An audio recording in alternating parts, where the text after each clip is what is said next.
Webale nnyo genda maaso n'okutwegattako n'okutugoberera osubscribinga. Subscribinga nnyo otwegatteko wano ojja okusobola okuba nga ofuna information eri credible, expert analysis, interviews ennungi n'ebisigadde.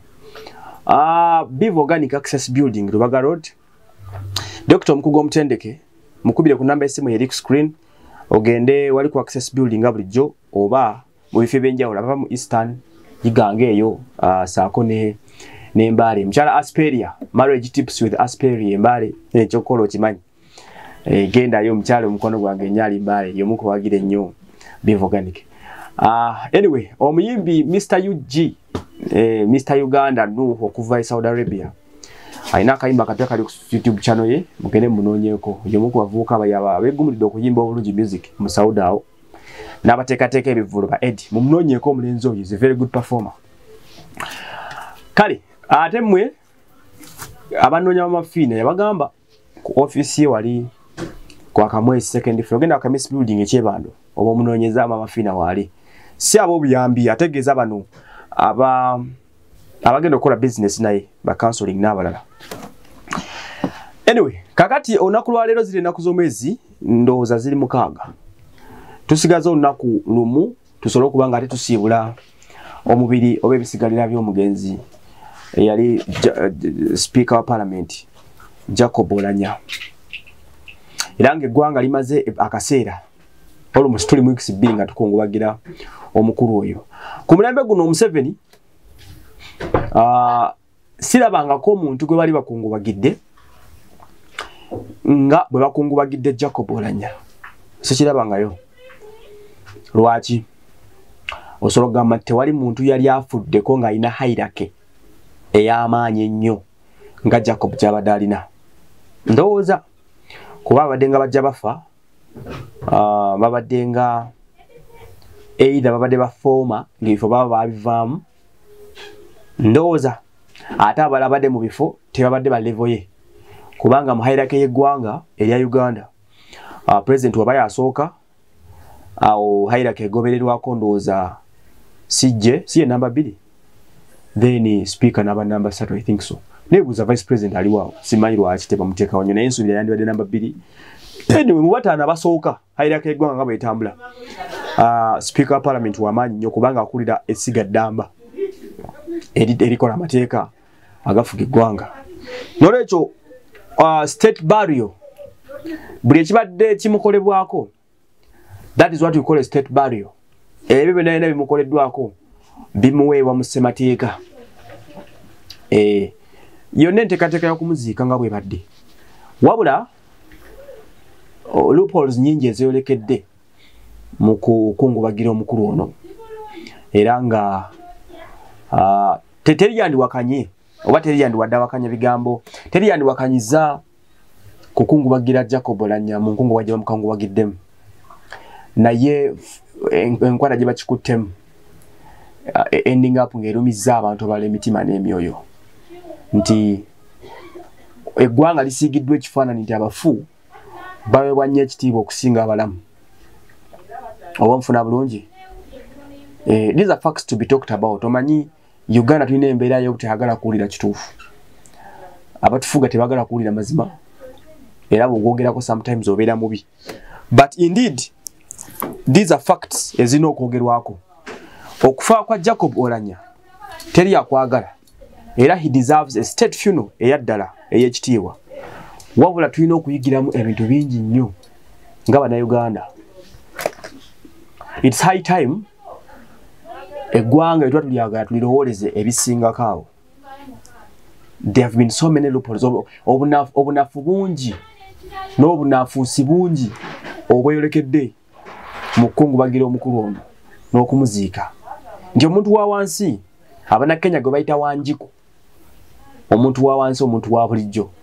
My dear, omuntu wa bulijjo, you know, omuntu ali ku street nga talina kyalya, omuntu anoonya emitwalo 2 akoleka business kakatontono, omuntu anoonya obujjanjabi mu ddwaliro, atalina school fees wa mwana we, bw'atunulira ebigenze mu kukungubagira Jacob Oulanyah, alumwa omutima n'ayongera okubanga akyawa gavumenti n'akyawa n'eggwanga lye bwe kiri kubanga okuvira ddala ku bizze byolekana ddala ku nsimbi ezisipendingiddwa okuziika Jacob Oulanyah. It's high time government eteekewo policy ey'okubanga bateekawo budget ku ssente mmeka ezirina okuteekebwa ku kuziika abantu bano kubanga nawulirawo waliwo miliyoni 65 eziteekebwawo oba z'ababaka ba parliament nga oba ofudde you are meant to be spent on 65M. Simanyi oba nkimanyi nawe nkiwulira ekyo ekintu waliwo omutema gwa ssente oguteekebwawo oba omufuna bulungi nnyo nti tuli mu kaseera nga people are talking about 2 billion shillings obumbi bubiri obw'ensimbi z'eggwanga nga ziteekeddwa mu kukungubagira muntu nakuteekateeka muziika. Omuntu abuuza biliyoni 2.5 ziteekebwe ku mayiti emuddala mayiti esinga man otyamu oli asirika n'akugamba nti ffe tulina somero waffe twetaaga essente emiliyoni 1,500 tuzimbe essomero olina agamba nti they spent 2 billion shillings ezo zaayisibwa nga zigenda ku kuziika. Olebedde ddala nga eggwanga liri upside down. We know Jacob Oulanyah deserves a very great send-off ekitiibwa. Naye nga wetuwadde omugenzi ekitiibwa eky'okumuwerekera tutandika okulooza ku bantu baffe. Abantu babadde beebuuza ku revenue eggwanga terina funeral service yaliyo lwaki miliyoni z'ensimbi zonna zaweereddwa a plus of controlling ebintu by'okuziika. Can't we?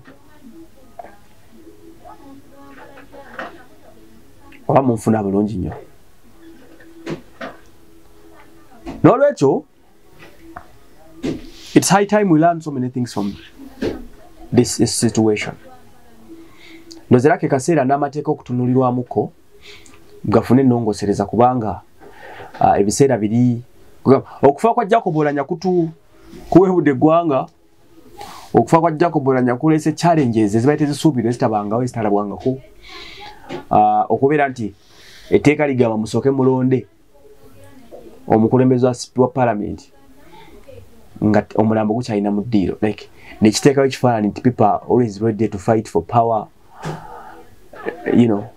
On contrary to African culture, omulambo guweebwa nnyo ekitiibwa oba abafu baweebwa nnyo ekitiibwa.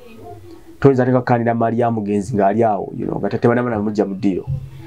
So maybe it's high time bwe tuba tuvudde mu bino byonna abaka ba parliament balowooze ku nziramu n'ensengeka y'etteeka amateeka ng'ago nti omubaka ng'oyo waba afudde wabeewo space n'obudde obunaatumala abantu okusooka okukungubaga emitima gibake babaliwo emyoyo then tuleke tukomye mu parliament tulonde omukulembeze oba kitegeera wateekawo provision eyo nti kale bwakiri omubaka ng'oyo singa kiddamu ne kyapeningawo kyekiddako tufune okubudde obukungubaga ng'eggwanga. Wabeerewo ensengeka ng'ekwatagana bulungi n'obufirika. Omanya obufirika bwawukana ku nsi endala. Obufirika bulina ennono zaabwo. Ebintu obufirika byebwogera byawukana nnyo ku bintu by'abazungu. Mu bazungu omuntu bavaluinga nnyo omuntu omulwadde okusinga afudde. Mu bazungu bw'ogamba nti nina omulwadde it is very easy mukama wo okkuta n'ogenda. Naye ate bw'omugamba nti olina omufu munnange ogenda n'okukola n'odda n'oziika.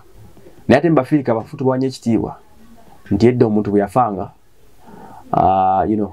omuntu bwe yafanga we could sit down ekyalo kyonna nekiri ne bakungubaga. That is an African setting gye twajja kukyusa. Katukole ago amateeka gatufevaringa n'abafirika ng'abafirika tusobole okuba nga tufuna ebyo bitujjamu. Kukungubaga kuno still kubaddemu ebyewuunyisa nti olunaku lw'eggulo waliwo omubaka wa parliament kanoonye ku linnya lye wano katono. Omubaka wa parliament oyo eyagenze n'agamba nti ayagala balabeko ku mulambo gw'Oulanyah. Yasabye parliament bababikulireko mulambo. Kamusome wano katini. Babadde bamuyita omubaka w'Obukomansimbi Christine Nandagire yavuddeyo n'agamba banne mutubikulire ku mugenzi tumulabeko. Anita Speaker ow'eggwanga n'amugamba wayi teweetaaga kulaba ku mulambo nze namulabyeko dda ku lwammwe. It looks a bit awkward. Tetumanyi lwaki omulambo gw'Oulanyah tegubikiddwako bantu gulaba. Emirambo gy'abafudde akaseera kano akasembyeyo okugirabako kubadde kuzibuzibu. Kati n'okw'Oulanyah baaganye mubabikulira abantu mulabako. Era omubaka we yasabye nti banne mutubikulireko ku mulambo tulabeko. Abakulu ne bamugamba nti munange ffe twalabyeko dda on behalf of you. Tukyagenda maaso n'okuba nga tukola preamble. Preamble, we are breaking down Oulanyah's, the late Oulanyah's situation. Biki Bytuyigiddemu, biki ebyokuyigiramu. Waliwo incidence endala yabaddewo ennaku ezo still. Asijja w'eggwanga Chief Justice Owinyiddolo bwe yavaayo n'asaba wateekebwewo kye bayita Jacob Oulanyah Educational Trust Fund ng'abeesingira ku baana omugenzi babadde aweerera abatabadde ba kika kye naye nga yabakuŋŋaanya ng'omuzadde n'asalawo abalabire bangi ku bo badde muzina 6 University blabla. Kati ng'okufa kwe kulese ebyensoma byabwe nga bihanginga in balance, which was good. Nti sijje akasazeewo bateekewo embeera era n'ababaka batemebweko akasimbi kakadde kamukamu kateekebwe ku trust fund egenda okumaliriza emisomo gy'abaana abo. Very good, very good. Bwe kibanga ekyo kirowoozeddwako. Naye nga kukono betusobodde okukikola bwe tutyo. How about singa twongera okufaayo ne ku bantu abalala abali eyo kubanga besides Oulanyah abaana bano babadalabirira eri abaana b'eggwanga bala bangi nga obulamu bwe bugenda kusiraana lwa miliyoni 3 ziyandi badasasobola kusomero n'amaliza okusoma.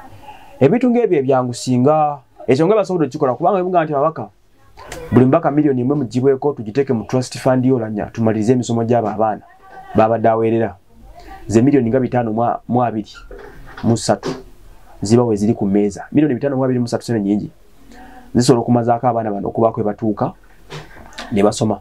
Naye tubasolozaamu sene nga za myezi 2 gimala kawumbi kabone tukabayirawo. How about singa projects nga zino zikolebwa ku bintu ebirala nga bogamba nti eri abaana abalwadde b'emitima mu ggwanga noga kakuŋŋanye buli mwaka tufunengayo abaana 10 eggwanga libaterewo ssente nti abaana 10 tubatereddewo bumbi 2 abaana bano bagende balongosebwe ebuyindi babakolewoko n'ebisigadde kyandibadde kiti ekyo. So kati nga ababaka bwe basazeewo ne bateekawo kino in return okucelebratinga obulamu bw'Oulanyah n'ebirungi byabadde akola singa n'abaana b'eggwanga bala bafiibwako nti ebintu ebikoleddwa ku Oulanyah ate ku muntu wa wansi bimulumya omutima n'agamba mu ggwanga mulimu abaana n'ebyana. Of course mu ggwanga muno mulimu abaana n'ebyana goge mazima. So kati nga bwe mwalooza ku ekyo it's high time tutulooze ne ku kino wateekebwanga trust funds ezo eziyambako ku baana n'abantu tubanguyize ng'obulamu ebintu bitambule oba mukitegeera bulungi nnyo. Still mu kufa ku Oulanyah n'okuziika mwe mubadde emivuyo emingi ennyo ku nsimbi. Abaka b'omwakyoli ne batuuka n'okutabuka ku lw'essente nti okuziika kuno kufuuliddwa bizinesi buli omu ng'abala wagenda funira oba mukitegeera. Lots of billions of money have been spent. Naye ng'otunuulira ebintu okuziika ku Oulanyah kubadde so over exaggerated. Sente zikugenzeemu nyingi nnyo. However much abadde deserving state funeral oba state burial. State burial tenza kumalawo sente zino zonna bannange okulimba kubi. Naye nga omanyi nti Uganda ensi buli omu waali waalira. Omusimbi mungi oguyitiŋŋanyaawo oguli unaccounted for mu mbeera bwetyo. So nolwekyo let's use Oulanyah's burial and death ng'akaseera eggwanga okwekubamu ttooki.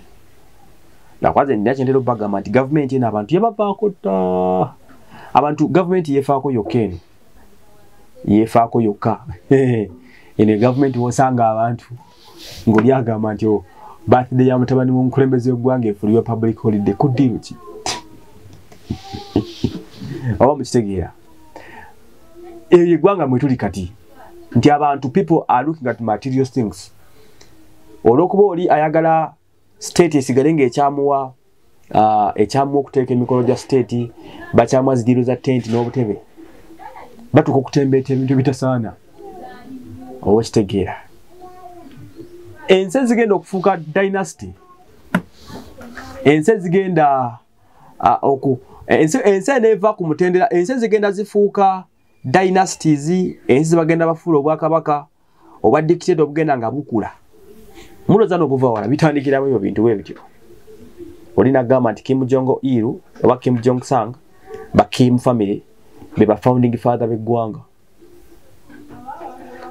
ne bakulaga nti bafuze eggwanga erya North Korea for the last 50 years kati nga bwafuuka bwakabaka oba kyemuyita dynasty nti Kim dynasty eryawo jaji yafuga mutabani n'afuga omuzzukulu kati yatwala mu kintu teri kuva ku ntebe otegeera ne ebyo ebintu muloza bivaawa bitandika bityo ng'obirabe biri wano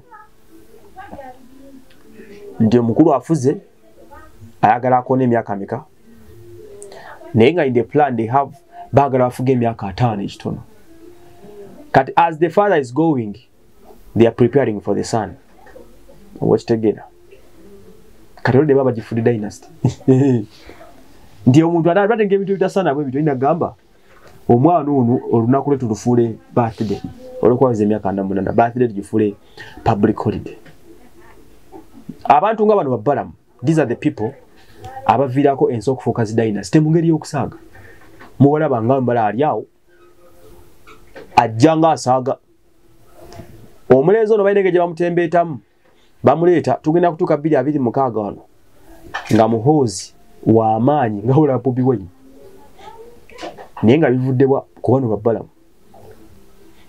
olw'okuba balina ebyabwe bye bibaliranga bo bye baagala okufuna so kati people like Balaam be baviirako ensi okuwaba neewabira ddala negenda ne bagamba nti ensi lwaki yafuuka bweto lwaki Uganda yafuuka dynasty nga toyinza kuwa nsonga naye nga bodde emabega n'okuba tooki